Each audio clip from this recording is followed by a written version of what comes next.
Bismillahirrahmanirrahim. Assalamualaikum warahmatullahi wabarakatuh.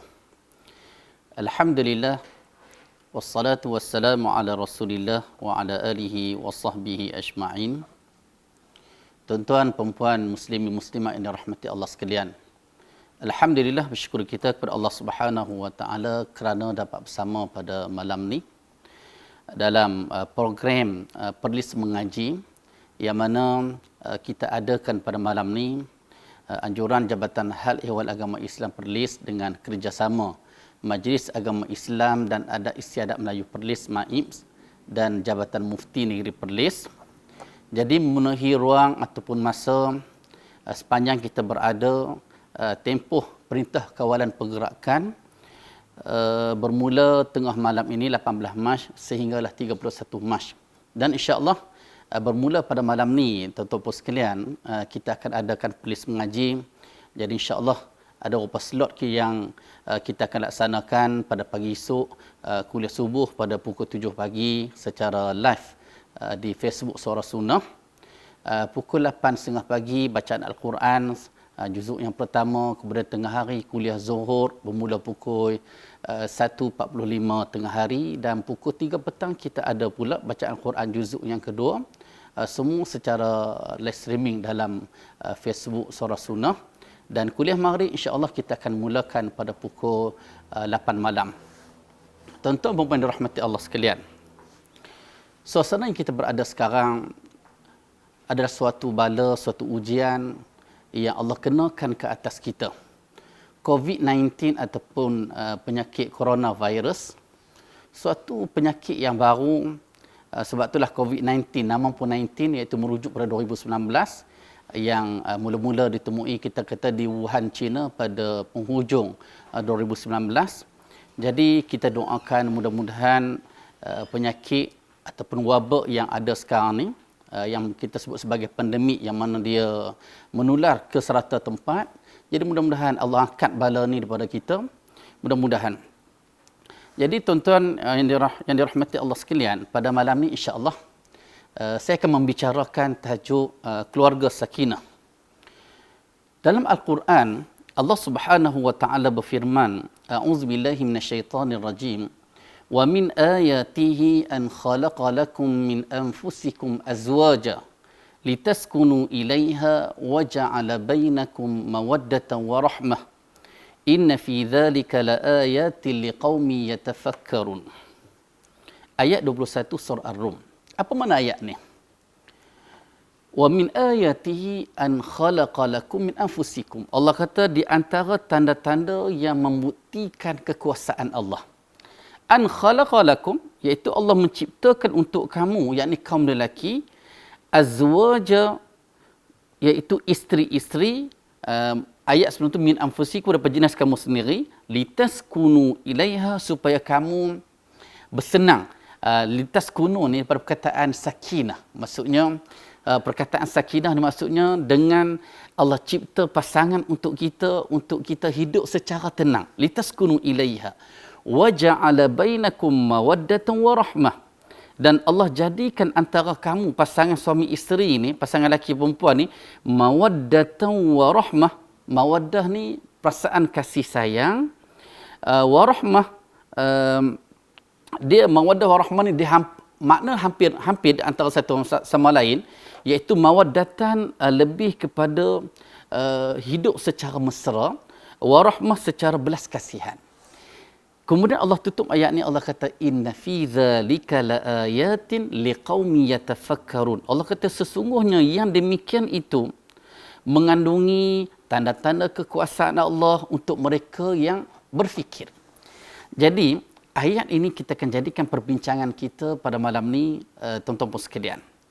Dalam ayat ni, Allah sebut bagaimana Allah jadikan pasangan untuk kita dapat 3 perkara. Yang pertama, sakinah. Yang kedua, mawaddah. Dan yang ketiga, rahmah. Jadi, yang pertama, kita ambil contoh perkataan sakinah. Dia perkataan sakana. pasangan suami isteri bila hidup sama, walaupun kita bercakap tajuk ni orang kata ustaz ni COVID-19 boleh kahwin ke? Boleh kahwin, cuma kenduri tak boleh buat. Kan sebab tu kita tengok ramai kawan-kawan kita yang tarikh kenduri 2-3 hari lagi terpaksa tangguh pi bulan April, ada tangguh pi bulan Mei apa semua. Cuma isu di sini ialah tujuan berkahwin ni supaya suami isteri ni duduk sekali.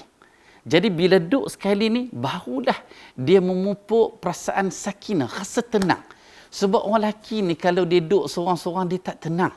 Kalau dia buat kerja pun, walaupun kerja dia pun berkualiti, tetapi balik rumah duduk seorang-seorang ni, rasa tak tenang, rasa apa lagi tak selesai dalam hidup aku ni. Bila cek-cek balik, oh rupanya aku ni tak ada siapa nak goreng nasi, tak ada siapa nak goreng telur. Kan habis tak ada pun boleh goreng ikan bilis ke. Kan? Jadi kadang itulah tujuan Allah syariatkan perkahwinan supaya hidup kita rasa tenang, rasa seronok kan. Pejabat seronok, jumpa kawan kau seronok sebab apa? Balik rumah jumpa bini. Contoh kan. Jadi itu disebut sebagai sakinah. Yang kedua, tuan-tuan sekalian, ialah mawaddah. Mawaddah ni untuk wujudkan kemesraan. Tuhan jadikan perasaan kita ni, lelaki tengok orang perempuan, dia ada perasaan dia. Dia rasa seronok. Kan, kalaulah Tuhan cipta semua lelaki belaka dekat dunia ni, tak tahu. Kan, rasa tak tenang belaka lelaki ni. Kan, ataupun Allah cipta yang perempuan semua, tak tenang. Kena ada lelaki dan perempuan. Cuma kadang-kadang ada manusia yang disebut sebagai LGBT ni, kadang tabiat dia telah menyanggahi fitrah. Macam mana boleh suka lelaki sama lelaki, perempuan suka sama perempuan, itu menyanggahi fitrah. Fitrah yang Allah cipta, bagaimana Allah kata zuyyina linnas hubbus syahawati minan nisa wal banin wal qanatil muqantara. Allah kata dihiaskan kepada manusia. Manusia di sini ialah lelaki. Bagaimana Allah hiaskan untuk lelaki ini perasaan, nafsu, syahwat, perasaan bila tengok orang perempuan ni rasa seronok, bila tengok anak-anak ni rasa seronok, tengok harta, tengok kenderaan yang hebat, tengok emas perak apa semua ni, dia panggil hubus syahwat. Maksud perasaan rasa seronok. Jadi itu juga merujuk kepada mawaddah. Mawaddah ni perasaan, kita kata tujuan Allah cipta mawaddah ni maksudnya perasaan, kalau kita kata nak berhubungan antara satu sama lain. Sebab itulah Tuhan jadikan perkahwinan itu dengan akad perkahwinan tu supaya hubungan suami isteri ni halal. Sebab apa? Sebab lelaki tengok perempuan, perempuan tengok lelaki, ada perasaan nafsu seks dia, ada perasaan seronok tengok. Jadi untuk menghalalkan hubungan, diadakan akad nikah, barulah jadi suami, barulah jadi isteri. Dan yang ketiganya, tuan-tuan sekalian, ialah rahmah, perasaan belas kasihan. Kadang-kadang perkahwinan ni, awal perkahwinan seronoklah tengok isteri balik rumah, isteri tengok suami, tengok anak-anak seronok. Tapi bila umur semakin bertambah ni, masing-masing tak larat belaka dah. Kan? Duduk atas katil tu bukan boleh buat apa dah pun. Setakat yang suami ambil minyak angin urup belakang isteri. Kan? Yang isteri pun ambil minyak cat kapak. Kan, nak kapak tak boleh setakat minyak cat kapak aja, urup belakang suami. Jadi bila pi rumah tok wan kita tu, bau minyak angin, pakat berlawan minyak angin belakang. Kan? Jadi perasaan pada ketika tu dari sudut hubungan seks tak ada dah. Umur 70, 80, 90 tahun, masa tu ialah perasaan rahmat kepada pasangan. Kan? Kadang-kadang lelaki kita rasa malu.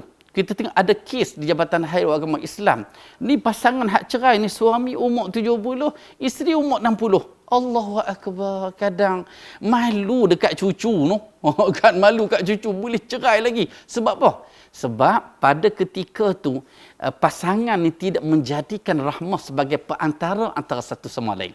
Sebab nak perasaan mawaddah yang awal macam awal perkahwinan dulu, tak ada perasaan tu dah. Sebab tu Tuhan jadikan bila suami tengok isteri ketika dalam pantang, suami tengok isteri dalam keadaan mengandung, kan, mungkin masa tu nak kena cuti lama, nak kena rehat lama. Mungkin ketika nama pun pantang, kan, jadi masuklah pantang ni, pantang belaka lah, kan. Jadi Tuhan jadikan perasaan rahmah untuk suami ni tengok isteri, kesian dekat isteri. Lepas tu kalaulah orang yang berumur ni pun mungkin bagaimana perasaan tok dengan tok nek ni maksudnya boleh hidup sekali ni sampai ke mati tu sebab apa? Sebab dulu berjanji dah sehidup semati. Kan sebelum kahwin tu kira til jannah. Moi bunyi kat orang putih. Til tu orang putih, jannah tu Arab. Jadi campur Melaka. Punya nak cerita semangat nak hidup bersama ni sampai ke syurga. Kan bukan sehidup semati. Kan maksudnya siapa ke syurga tu nak menggambarkan bagaimana kehidupan kita secara kekeluargaan mesti berdasarkan sakinah, mawaddah dan rahmah. Tuan-tuan pun dirahmati Allah sekalian. Jadi bagaimana hakikat kita untuk kita hidup secara sakinah, secara mawaddah dan secara rahmah. Ada beberapa perkara di sini. Saya nak sebut di sini 6 perkara tuan-tuan sekalian. 6 perkara. Mungkin banyak lagi. Cuma saya nak sebut untuk perbahasan malam ni pada dengan 6 ni lah. Mungkin sekejap kita nak solat Isya kat rumah pula. Kan kita duk dengar azan. Azan duk lawan sallu fi buyutikum tu maksudnya solatlah kat rumah kamu. Jadi musim 2 minggu ni masing-masing solat kat rumah lah. Sebab tu Bilal duk lawan tadi sallu fi buyutikum tu. Sebab setengah tu pakat lepo Jabatan Agama awak ni perlih pakat tukar lafaz azan ni. Dak tak tukar, hak itulah yang disebut oleh Nabi SAW dalam hadis riwayat Imam Muslim. Jadi sallu fi buyutikum tu nak mengisyaratkan semua solat dekat rumah. Kan. Betul orang duk kata tu Ustaz Tok Bilal. Tok Bilal dia kena azan lah. Azan tu sebagai syiar kata kita ni negara Islam. Syiar sebagai kita ni negeri Islam. Kan itu tujuan dia. Jadi hakikat yang pertama ialah bagaimana untuk nak membentuk suami isteri yang hidup secara sakinah, secara mawaddah dan secara rahmah.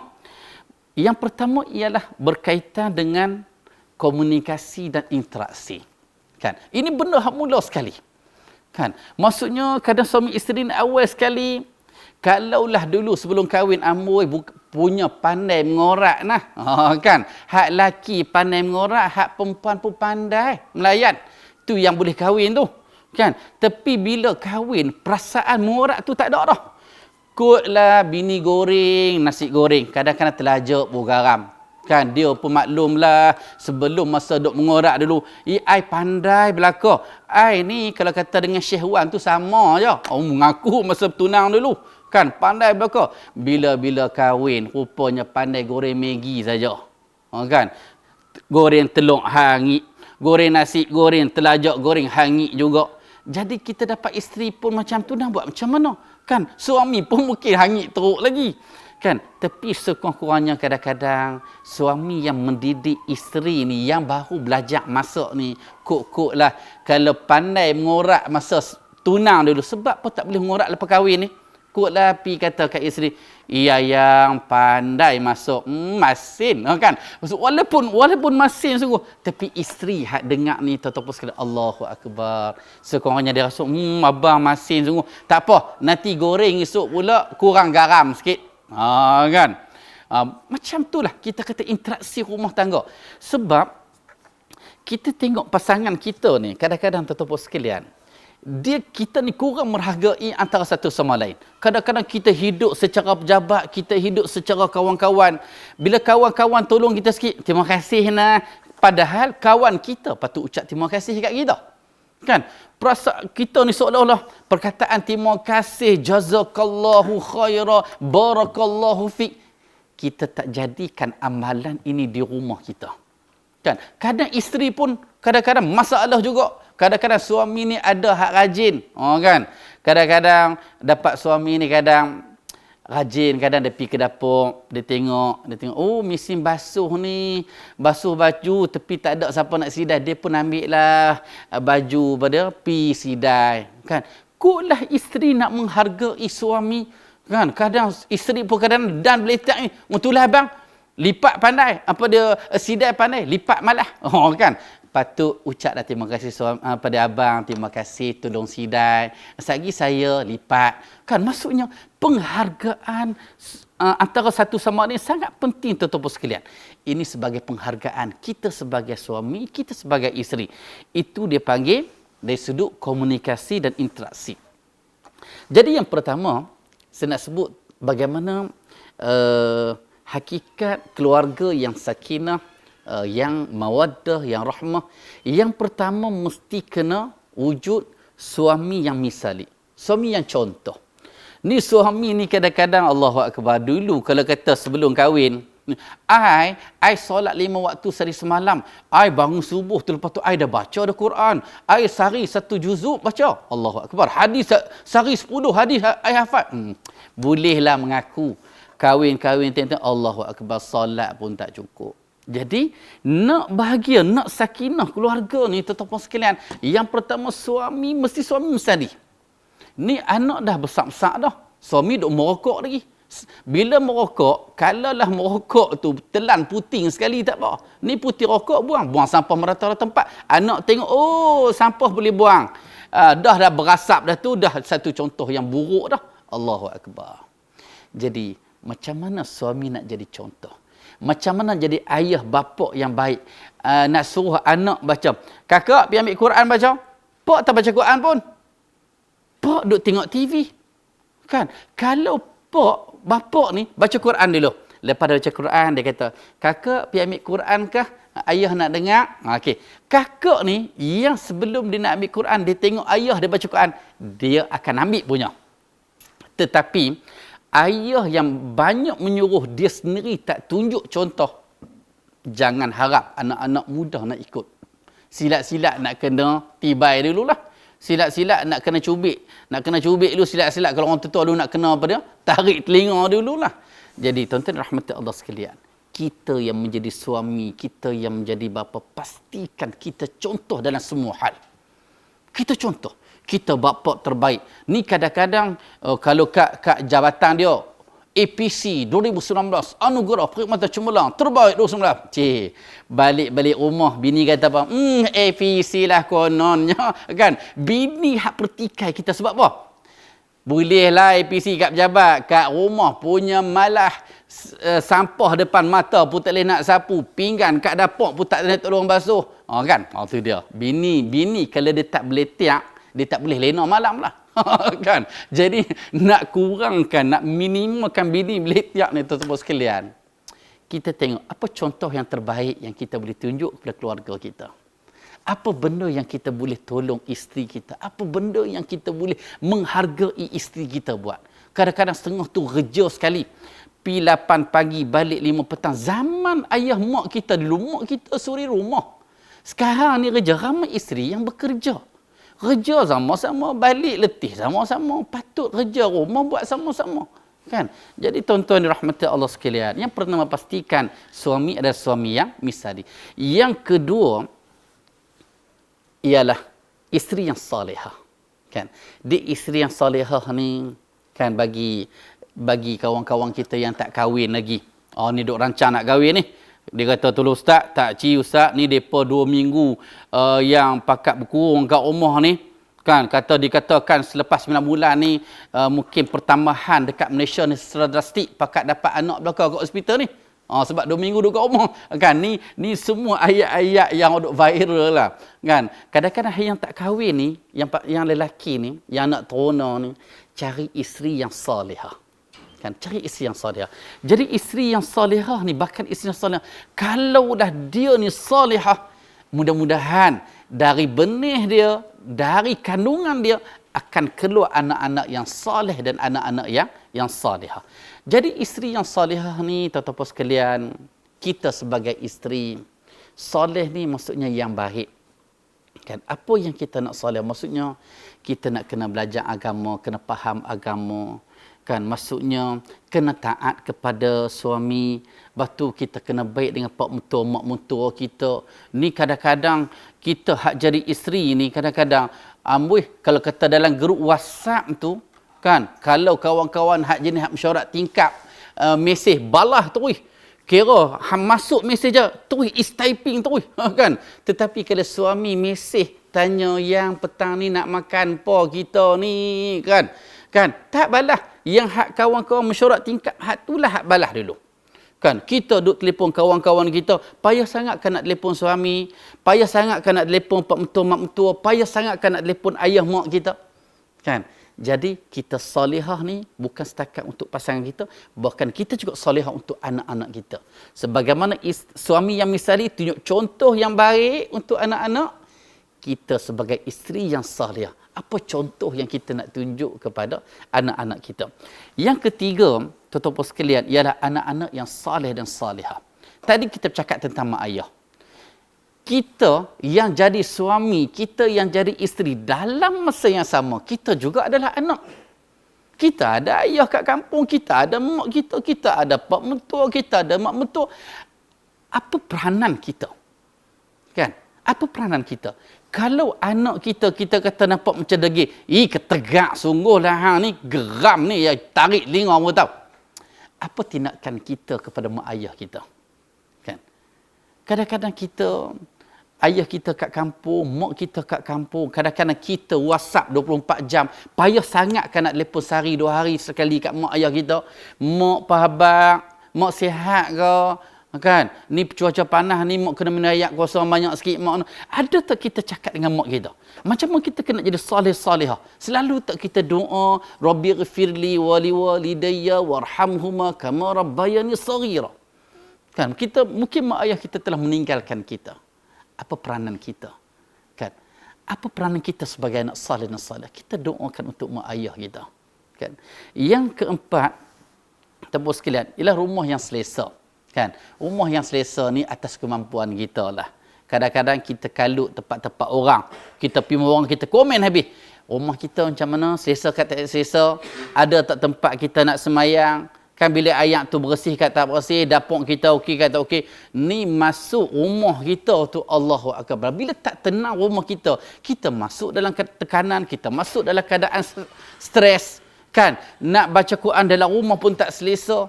Kan? Nak pergaulan, komunikasi dalam keluarga pun tak selesa. Pastikan rumah kita rumah yang selesa atas dasar kemampuan kita. Yang kelima, tuan-tuan sekalian, jiran yang baik. Kan orang Arab sebutlah, al-jar qabla ad-dar. Jiran sebelum rumah. Maksudnya, seolah-olah pepatah orang Arab ni sebutnya lah. Maksudnya sebelum kita nak cari rumah untuk kita sewa ke, rumah kita nak beli ke, tengok siapa yang akan jadi jiran kita. Ini penting.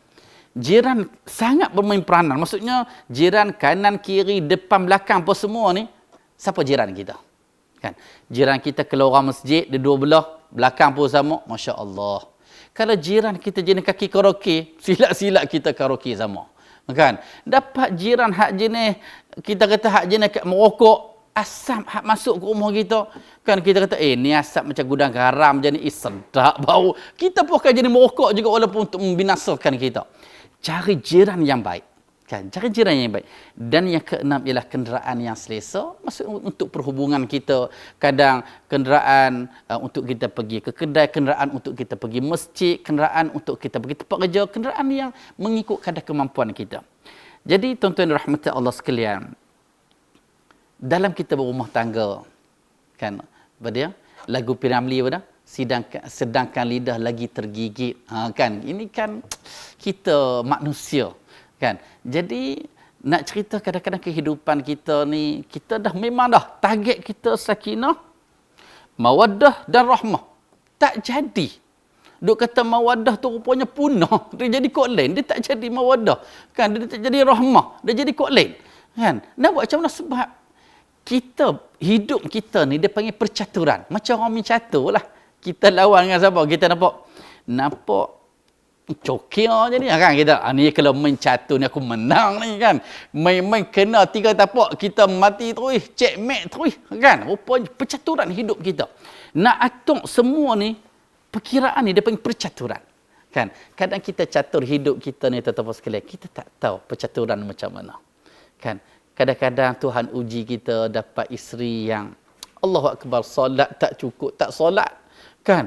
Oh, dia duk kata puasa sebulan Ramadan, puasa sebulan. Kita kata pelik, orang pun jarang puasa sebulan, dia tinggal 7-8 hari. Ni bini kata puasa sebulan.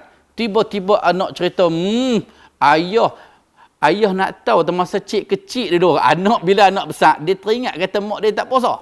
Kan? Dia kata satu hari dia kata, tu ayah, Ayah nak tahu, masa cik kecil dulu, mak bukan puasa pun. Mak tengah hari dah makan dah. Hak mak goreng tu, hak tu lah mak makan. Tu dia. Kan, rupanya bini kita ni bukan jenis orang hak jenis buat ibadat. Kita nak, apa yang berlaku? Maksudnya, dia akan bawa kepada pengurusan konflik dalam rumah tangga. Kan? Hak ni nak tak nak, memang dia akan berlaku. Jadi macam mana kita menghadapi keadaan ni? Keadaan ni mesti kena belajar dari sudut agama, bagaimana agama ajak kita kena nasihat, kan, tinggalkan tempat tidur. Kan, maksud ini benda-benda yang agama ajak, sebab dalam berlaku konflik rumah tangga ni kadang-kadang nafsu kita. Kadang-kadang isteri pun sama. Dia duk ingatkan bila kahwin ni dulu, masa tunang tu, bakal suami kata, itulah, I ni master. Kan? I ni master MBA, business. Master dalam business tadi. Wah, hebat lah. Kan? Bila kahwin-kahwin, tengok-tengok tu dia SPM pangkat 3. Kan? SPM pangkat 3. Jadi, maksudnya, bila dah kahwin, dia sebelum kahwin dia rancang dah. Dia nak rumah banglo. Kereta Mercedes, kereta hak hebat. Kan? Anak nak 5 orang. Kan? Rumah kalau boleh ada 2 biji. Ni semua kadang-kadang cita-cita kita. Bila kita kahwin, belum tentu kita dapat benda macam tu. Kadang-kadang musuh utama dalam perkahwinan, tuan-tuan sekalian, ialah nafsu kita. Nafsu lah yang merosakkan kita, tuan-tuan sekalian. Kadang perasaan kita, kehendak kita yang tidak terbatas ini, perasaan yang lebih, kadang-kadang kita menyalahkan pasangan kita. Padahal patut kita salahkan diri kita juga. Kalau suami kita pangkat 3, rupanya kita pun pangkat 3 juga. Kan? Jadi sebab apa kita tak berusaha sama-sama, kan, untuk tingkatkan ekonomi keluarga?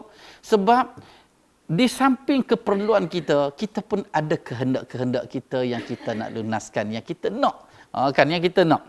Dan yang kedua, musuh kita dalam rumah tangga ialah syaitan. Kan? Rumah tangga yang tak bahagia, tuan-tuan sekalian, bila tidak ada solat sunat di rumah, tidak ada baca Quran di rumah, hari-hari duk dengar lagu, duk tengok cerita hak mengarut apa semua. Di situlah suami isteri tengok, di situlah anak-anak kita terbentuk. Apa yang berlaku dalam masyarakat kita? Macam mana kita nak bentuk sakinah yang tenang dalam rumah tangga, yang rahmah, yang mawaddah apa semua ni? Kita nak kena bentuk rumah tangga kita. Jadi rumah tangga yang Islamic keluarga, Islamic family, yang bila orang masuk waktu solat dalam tempoh 2 minggu ni, jadi saya nak ajak tuan-tuan sekalian, sepanjang 2 minggu ni kita solat kat rumah, pastikan anak cuti sekolah dan kita pun cuti. Kan? Mungkin bos kita panggil kerja, tak apa, kita pergi kerja lah. Jadi 5 waktu solat tu pastikan kita solat. Esok subuh bangun awal kejut. Kan? Dengar azan tu, dah bila dah ba'da sallu fi buyutikum, semayalah kamu kat rumah kamu. Kan? Jadi semaya kat rumah. Kejut isteri, kejut anak-anak, jom kita solat Jumaat pagi ni. Kan? Lepas solat Jumaat buat pula tadarus. Kan? Ataupun kita dengar live pagi esok pukul 7 pagi. Kan? Ikutlah. Jadi masa yang ada, tuan-tuan sekalian, kita yang wujudkan suasana. Kadang-kadang setengah tu dia tak apa ustaz, tunggu saya pergi haji. Bila lagi peluang sekarang anak membesar tu, pastikan ada solat Jumaat, tadarus Al-Quran, satu hari baca berapa hadis apa semua ni. Sebab inilah kita kata mengurangkan risiko kepada tekanan keluarga, kepada konflik. Jadi ini antara perkara yang saya sebut tadi, maksudnya nafsu dan syaitan ini musuh utama kita. Jadi tuan-tuan dirahmati Allah sekalian, saya nak simpulkan di sini tentang beberapa perkara yang kita boleh titik beratkan untuk wujudkan keluarga sakinah, mawaddah dan rahmah. Yang pertama, sembahyang 5 waktu dalam waktu dia. Subuh, zuhur, asar, maghrib dan isya ni pastikan secara jemaah dalam tempoh 18 Mac sampailah 31 Mac, pastikan 2 minggu ni sepenuhnya kita solat 5 waktu secara Jumaat. Yang kedua, bacalah Al-Quran secara tadarus. Maksudnya mungkin satu hari satu juzuk, mungkin satu hari 2 juzuk. Kan, sebagaimana kita buat live streaming ni, 8.30 pagi esok dengan 3 petang esok, 1 juzuk, juzuk 1, lepas tu juzuk 2. Mungkin kita suruh anak kita semua tengok Facebook, suara sunnah belakang. Malam ni semua buka surah sunnah, kita kata like belakang. Kan? Nak promote ni. Kan? Kemudian yang ketiga, baca zikir pagi dan zikir petang. Kan? Baca ayat kursi, baca 3 qul. Kan? Baca bismillahirrahmanirrahim la yadhurru ma'asmihi a'udzu bikalimatillahi tammati min syarri maksudnya banyak antara zikir pagi dan zikir petang ni yang boleh kita baca. Begitu juga satu hari cuba kita latih baca 3 hadis untuk keluarga kita. Kalau boleh anak kita membesar tu hadis 40 patut khatam dah. Kan? Lepas tu pastikan dalam keluarga bagi tak ada langsung lah. Kadang suami balik rumah duk mengata dekat kawan-kawan pejabat, isteri balik rumah duk mengata dekat siapa-siapa. Kita duk mengaibkan orang, fitnah orang, pelaga orang. Anak-anak duk tengok kita. Anak-anak buat penilaian terhadap kita. Dan yang terakhirnya, banyaklah kita berdoa. Rabbana hablana min azwajina wa zurriyatina qurrata a'yun waj'alna lil muttaqina imama. Rabbana hablana min azwajina. Wahai Tuhan kami, kurniakanlah kepada kami pasangan-pasangan kami dan zuriat kami qurrata a'yun, penyejuk mata memandang. Waj'alna lil muttaqina imama, dan jadikanlah kami ini pemimpin kepada orang-orang yang bertakwa kepada Allah Subhanahu wa taala. Wallahu alam. Sekian dulu untuk perlis mengaji pada malam ni. Mudah-mudahan kita bertemu pada slot yang seterusnya. Aqulu qawli hadza wa astaghfirullahal azim li wa lakum. Wa sallallahu ala nabiyyina Muhammad wa ala alihi wa sahbihi wasallam. Assalamualaikum warahmatullahi wabarakatuh.